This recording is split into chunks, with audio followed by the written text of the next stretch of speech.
রীতা একটি হাতে মশাল নিয়ে ওই গুহার দিকে যেতে থাকে। যখনই রীতা বন্দিশালার ভিতরে যায় তখনই ওখানে আগুন জ্বলতে দেখা যায়। হে জিন, আমি তোমাকে এখানে সাহায্য করতে এসেছি, তুমি কি আমাকে শুনতে পাচ্ছ?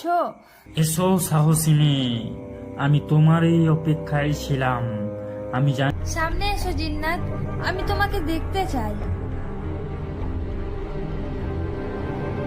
তখনই ওখানে জিন্নাত চলে আসে।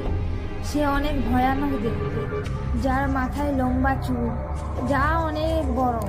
রীতার সামনে ও আসে। ওকে দেখে রীতা একটু ভয় পায়। আমাকে সাহায্য করা এতটাও সহজ নয়।